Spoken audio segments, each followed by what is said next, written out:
how about your Celtics? Just Danny Ainge just fleecing teams around the league. Well, that one was just lucky. No, it's not luck when you trade 2 injured players.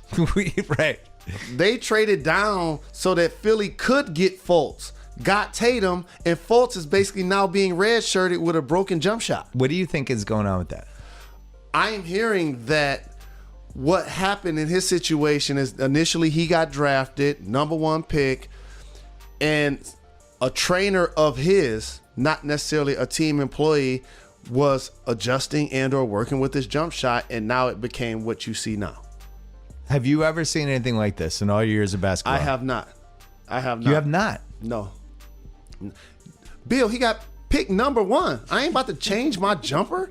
That's the only reason why I got picked. He had a nice jumper. Yes. He could shoot threes. He could shoot free throws. He's double clutching, shooting bricks right now. The jumper that he has now, if we were playing pickup, you wouldn't want to throw him the ball. You'd be like, don't throw the ball at that guy with a hitch in his jumper. Lonzo Ball look at his shot and be like, man, that's ugly. Yeah, at least Lonzo, it's ugly, but at least it doesn't stop. Right. Like Charles Whogaux swing. I've never seen anything like this. I actually think this is the weirdest NBA story. Just pure basketball that has nothing to do with drugs, alcohol, girls. Like, obviously, Gilbert Arenas and Javaris Crittenden, that was a crazy story. We've had a lot of crazy, the Artest Melee, some of the Jailblazer stuff. We've had seedy crazy stories. This is just purely a guy who's the first pick in the draft who now can't shoot a basketball, and he's 19. And I have no idea if he's going to play again, and neither do you. But then the second part of what got us into this, Danny Ainge, he trades for Kyrie Irving. Right. We got to go back to that. Isaiah Thomas, while he was injured with a hip. And we've seen, everyone's like, no, Isaiah's just got to come back. It's like, Isaiah can't move. A hip. He can't jump.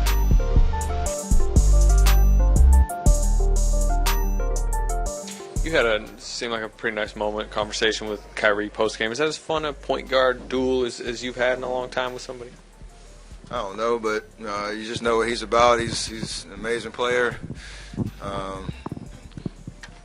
The way he started the game tonight was pretty crazy. It felt like we were defending him pretty well. He just made some tough shots, a lot of tough shots, and got his team a lot of momentum. But we try to bring the best out of each other.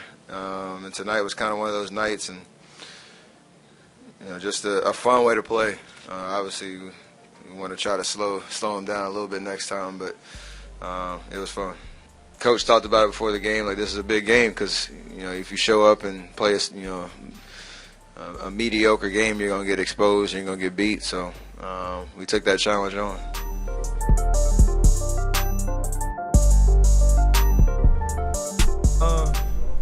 I mean, it's just always great, because you know that you're going against a Goliath of a team, man, and they're just so special, and we've all developed great relationships off the floor, and we've been playing against each other, in the finals for the last 3 years, and now that I'm on a new team, and now it's a even kind of different environment for me now. I have different teammates, and when I'm going out there going against them, it's the same motivation.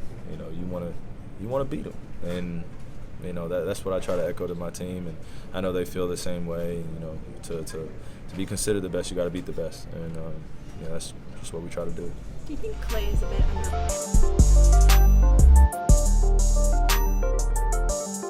But we don't want to look too far down the line. Obviously, we know this can be a potential matchup, but who knows what'll happen.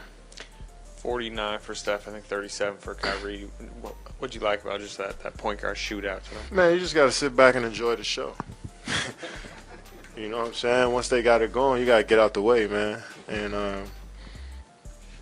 you could tell both teams kind of felt that, midway through the first. Kyrie got it going, got it cooking early, and then Steph, you could tell it was kind of a back and forth, but it wasn't one of those back and forths where they kind of just hijacked that game and just play one-on-one. It was just like all within the flow. We were trying to look for Steph all game, and they were looking for Kyrie, and they came to play. And that's what high-level basketball players do when you see a matchup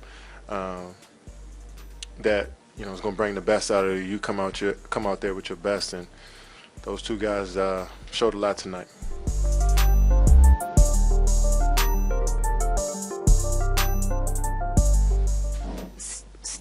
Steve just said that that felt like a playoff game. I was wondering what it felt like to you. Did it feel that way? Yeah, it was playoff intensity, back and forth.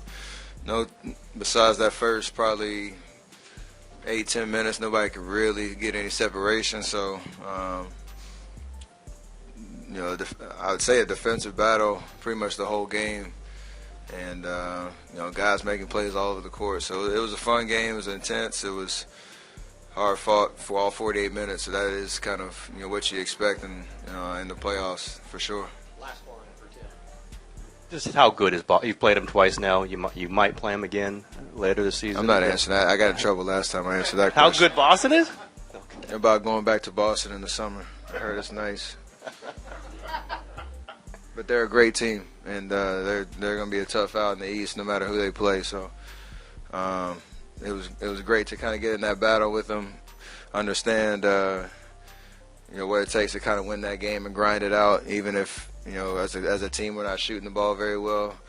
But after that first quarter, we played amazing defense and just tried to wear them down and got it done. So I expect them to be a team that's vying for that Eastern Conference championship just because they are a great team.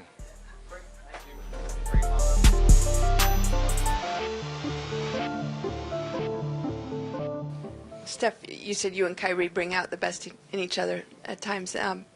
Do your shootouts with Kevin in practice day after day after day prepare you for those kind of back and forths where it's a shootout in the game?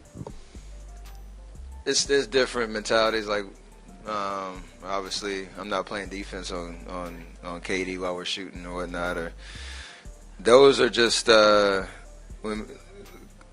guess yesterday. We call it the 30 by 35 workout, and we try to push each other in those moments. I think we made like probably 20 or so in a row together, and then you feel that pressure, like don't be the one that misses. So that prepares you for like that adrenaline rush on the court. It's not really about anybody else in those moments, just trying to make shots under pressure.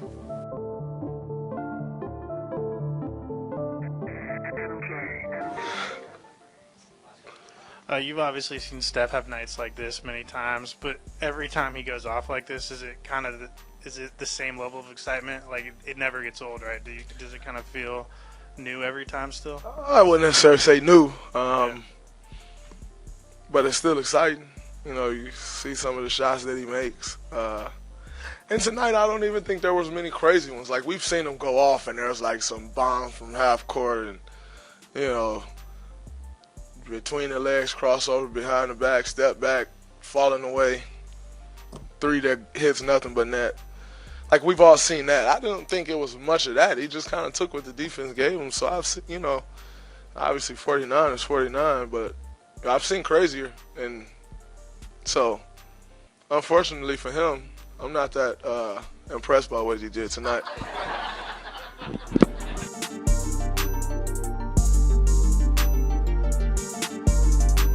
You played with DeMarcus Cousins in the Olympics. You obviously played with Robertson a lot of years in OKC. Just how tough has it been to watch those two season-ending injuries the last couple of days? It's sickening, man. It's sickening. Just seeing Dre's in the locker room and somebody I spent so much time with, got to know, somebody I call family, and is tough to see because you work so hard. He had a couple nagging injuries that he continues to push through, and he keeps getting better as a player and getting more confident. And to get knocked down again is tough to see. But I know his heart, I know his strength, and I know he's going to continue to just keep fighting and get better as quickly as possible. And I know he got such a huge support system with his family there around him. So I'm looking forward to seeing him back on the court again. My prayers are up for Dre and Cuz, just being around him for the Olympics and seeing what type of person he is, seeing his character, and seeing how hard he works. We all love the game of basketball. It's not life or death, but it's something that we love, and to have it taken away from you unexpectedly is tough. I've been there before. A lot of players have been there before. So just praying that his mind stays right and he continues to make sure his body is right, and I have no doubts that those two will be back and playing soon, hopefully.